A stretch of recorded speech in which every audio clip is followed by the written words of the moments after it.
dan istri hendaklah menghormati suaminya. Demikian firman Tuhan.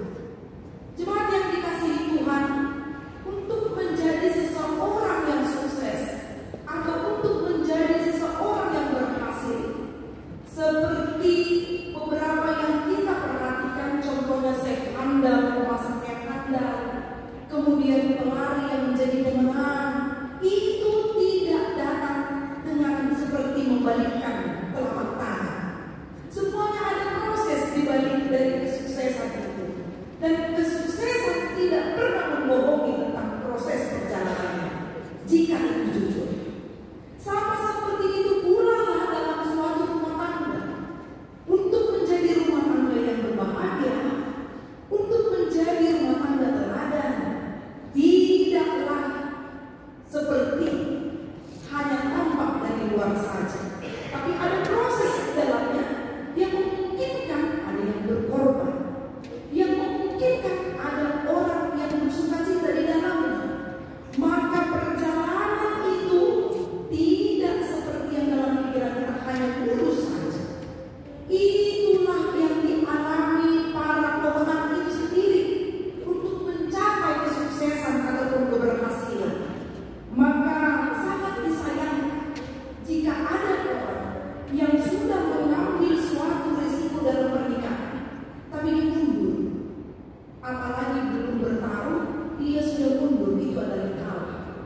Maka untuk Maria dan juga untuk Priska, pernikahan ini tentunya bukan 1 bulan 2 bulan dipersiapkan. Yang saya tahu, mereka ini sudah berteman kira-kira 9 tahun. Kalau 9 tahun, 28 tahun dia adalah anak kalian. Dan kita nyamanya, kalau sama suaminya, terdapat pas-pas bio, kau baru tahu, kau masih sekolah yang dari lingkungan. Seharusnya sudah punya anak, sudah sekolah anaknya. Tapi bukan tentang bagaimana Mario memilih bahwa ini adalah pasanganku. Ini bukan tentang Priska yang memilih bahwa inilah pasanganku, tapi Allah yang menetapkan. Mungkin pasanganku tidak kaliban yang ditetapkan oleh bapak mama, tapi adalah orang yang sudah di depan mata ini sekarang. Cuma dalam setiap hal untuk menjadi pemenang tadi harus ada strategi yang diambil, harus ada suatu proses yang diambil. Seumpama pelari, dia harus mengikuti aba-aba, bersedia, siap, ya. Jadi kalian sudah sampai ke titik dia sekarang ini. Bukan lagi tentang bersedia, bukan lagi tentang siap, tapi ya saya akan mau lari sekuat tenaga saya untuk mengarungi bahtera rumah tangga. Ingat tanggal ini, ingat pasal Efesus 5 ayat 30. Strategi apakah yang harus diambil oleh seseorang yang akan memasuki rumah tangga? Tentunya ada.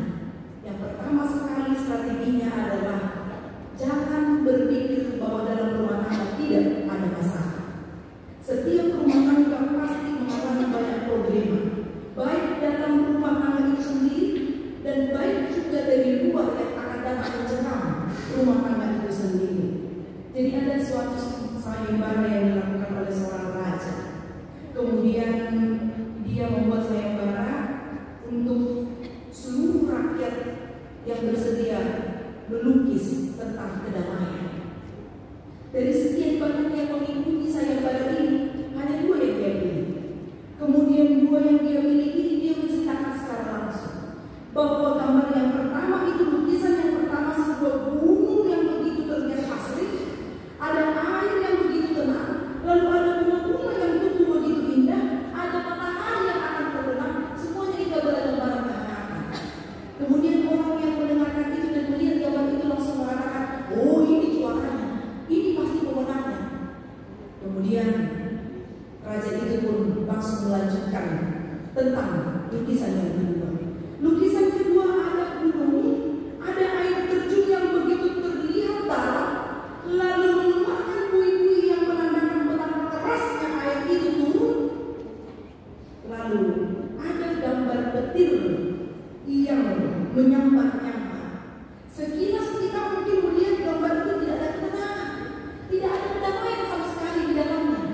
Dan bahkan orang-orang atau rakyat yang mendengarkan tentang gambaran lukisan itu langsung merespon, oh ini tidak akan juara, ini pasti kalah. Namun setelah raja itu mengumumkan tentang dua lukisan itu, dia pun mengatakan siapa pemenangnya. Pemenangnya adalah yang melukis tentang kedamaian nomor 2. Sama seperti itu rumah tangga. Terlihat manis melihat orang tua kita menjadi patron. Oh begini rumahnya, begitu sudah yang rumah tangga ini. Kalau kata orang Medan, tidak keli tornita nama rumah tangga. Lagunai bapak rumah tangga. Ternyata mereka pintar untuk mengolah dan memanage setiap masalah. Sebenarnya banyak hal yang mereka lalui, tapi tidak secara terus terang ini yang terjadi. So untuk anak asing pemikiran muna tario itu nama rumah tangga, maka orang tua yang bijaksana dia akan berhasil memanage itu dengan kepala dingin. Artinya suami istri itu saja, tanpa melibatkan 100% anak atau menyampaikan privasi keluarga yang hanya diketahui oleh ayah dan ibu, suami dan istri. Maka dari itu kita akan melihat gambar itu tadi. Begitu mencekamnya kehidupan ini, begitu pula lah arus rumah tangga. Memang tidak ada yang menginginkan agar rumah tangganya itu disertai dengan air ribut, tidak ada. Orang mau supaya kehidupan rumah tangganya itu penuh dengan kedamaian, penuh dengan shalom, mararuni baik, penuh ditongki tuna atas shalom, supaya semua yang masuk rumah itu dan keluar penuh dengan damai.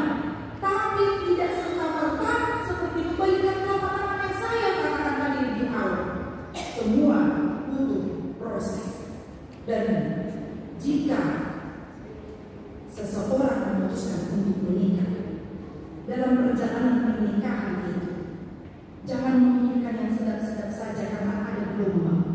Rumah tangga ibarat seperti bahtera, perahu besar yang pemiliknya bukan kita, tetapi adalah Allah. Yang di dalamnya kita hanya sebagai penumpang. Tapi jika bahtera itu dinakodai oleh Mario, maka kalah bahtera itu. Jika perahu itu atau bahtera itu dinakodai oleh Kristen, maka kalah pula kapal itu. Keluarga Kristen menjadikan Allah sebagai nakodanya, supaya sampai kepada tujuan penuh dengan sejahtera dan damai dunia. Itu yang diharapkan.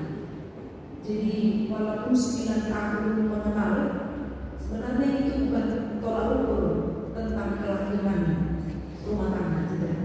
Ada orang yang begitu kenal kemudian langsung merencanakan pernikahan. Itu juga tidak menjadi tolak ukur kehancuran dari rumah tangga. Tapi untuk hal yang kedua selanjutnya adalah gunakanlah kasih yang mengikat pernikahan kalian. Itu dasarnya. Itu yang disampaikan Rasul Paulus kepada jemaat yang ada di Efesus, bahwa harus ada kasih. Sama seperti handphone, kalau nggak ada baterai, apapun tidak bisa digunakan di sini. Tapi karena ada baterai, ada pulsa atau kuota atau tidak menjadi masalah, karena masih bisa melihat sesuatu hal yang lain sebagainya. Maka jadikanlah kasih sebagai pengikat dalam rumah tangga yang menyatukan dan menyempurnakan. Ada keunikan dari kasih ini, dia katakan demikian. Sebenarnya ini adalah bagian penutup dari pasal yang kelima. Bagaimana juga bagi kamu masing-masing berlaku, kasihilah istrimu seperti dirimu sendiri. Siapapun tidak ingin dilukai, tidak ada yang suka dilukai. Kalau kita tidak suka dilukai, jangan melukai orang lain. Kalau kita tidak suka untuk diganggu, jangan mengganggu orang lain. Metode ini bukan hanya dipakai kepada sesama, tetapi juga kepada pasangan hidup. Kalau kita tidak suka untuk dicuekin, jangan cuekin orang lain. Kalau kita tidak suka untuk dianggap remeh, jangan menganggap remeh orang lain. Suatu ketika ada masanya, mungkin Mario lebih tinggi jabatannya dibandingkan istri, atau istri sekali lebih tinggi jabatannya atau gajinya dibandingkan suami. Jangan sampai merendahkan sesama, karena apapun katanya yang menjadi satu dada sudah saling menerima satu sama lain. Apa kekurangan Priska, aku harus tutupi dengan cara yang seperti ini. Apa kekurangan Mario, aku harus tutupi dengan cara yang seperti ini. Jadi penekanannya yang dikatakan tadi, hendaklah Mario mengasihi istri seperti dirimu sendiri. Dan dilanjutkan kembali, jadi bukan tanggung jawab laki-laki kepada perempuan saja, tapi perempuan kepada laki-laki juga. Istri hendaklah menghormati suaminya. Tunduk yang dipakai di sini. Tunduk bukan berarti dia harus menundukkan kepalanya seperti tombongan. Oleh tombong tentu akan berkait. Tapi yang dimaksud dengan tunduk atau menghormati ini adalah kata dasar kasih tadi. Dia tunduk karena Allah yang memerintahkan bahwa tunduklah kepada suami. Apa yang menjadi keputusan dari Mario tidak 100% harus diterima.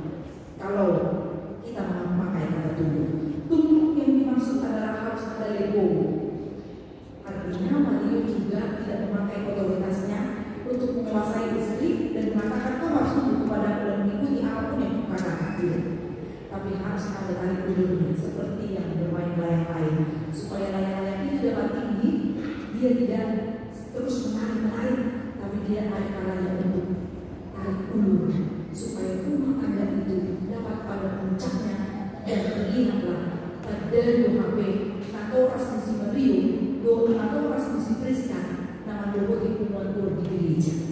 Karena itu sudah menjadi tanda bahwa orang tua ikut menjadi pelayan di gereja. Jadi ada suatu keistimewaan. Udah ikut selingkuh anak kita dulu. Bodoh amunmu minummu di Pumuantur, kamu itu lu di sini Natoras semua. Jadi tidak ada sebatas seperti kualitas misalnya tentang kemapanan. Contohnya, jika orang tua sudah mencapai S1, minuman, jadi yang S dan mana lagi. Kan ini cuma dari orang tua kakek apa? Mau Natoras semua kakak juga minuman hubungi standar ini dulu di sini. Itu yang menjadi keinginan. Tapi bukan yang sebatas itu. Kalau orang tua sudah rajin dengan kayak kegelapan, engkau harus bisa rajin lebih lagi. Kalau boleh di atas kegelapan, itu yang diharapkan. Jadi ada dua jenis tidak. Unang tinggal kamu ada bibit. Karena dua-duanya orang tua melekat di hati bibit. Jangan tinggalkan gerejamu, apalagi jangan tinggalkan Tuhanmu ketika ada gelombang dalam kehidupan. Tetaplah dijadikan pandumu itu hanya Kristus Yesus, supaya engkau diterangi, tidak gelap, tidak seperti orang yang melihat ke langit kemudian datang kabut, dia akan kesulitan. Tapi jika dia berdoa dengan sungguh, Tuhan berkati rumah tangga kami, maka persoalan satu hari cukuplah sekali. Jangan dibawa sampai hari-hari berikutnya. Itu yang menjadi pedoman bagi kita semuanya. Jadilah rumah tangga yang berbahagia, jadilah rumah tangga yang ideal di mata Kristus, bukan di mata orang tua saja. Jadilah orang muda yang cerdas dalam rumah tangga.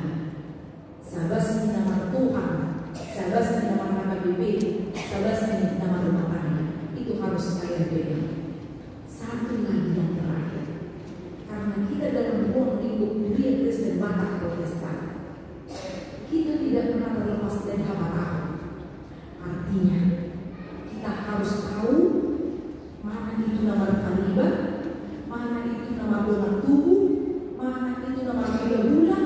Harus sampai ke tahap itu orang Kristen Batak mengetahui untuk dapat menyampaikan kasihnya kepada sesama. Bagaimana Mario menghargai keluarga dari pihak istri, bagaimana Priska menghargai keluarga dari pihak suami, itu juga diaturkan dalam hak Kristen sahat batu hawarahu. Maka Inang yakin dengan keluarga yang akan diberkati pada saat ini, Tuhan menyertai kalian mengarungi bahtera itu. Ingat tanggal ini dan ingatlah nas ini. Ditikimat tokar kamu, ditikimat damai. Amin. Kita bersatu dengan Tuhan. Bapa kami yang di surga, Bapa yang kami sembah di dalam nama Kristus Yesus, dengan penuh cinta kasih yang daripada Engkau, kami mensyukuri itu semuanya.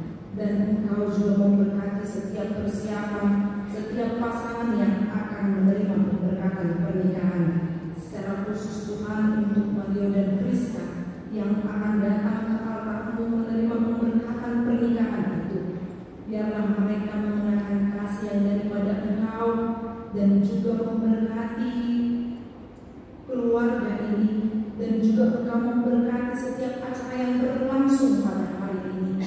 Berkati keluarga Ruben dan Ambalita yang sudah mempersiapkannya dengan penuh sukacita.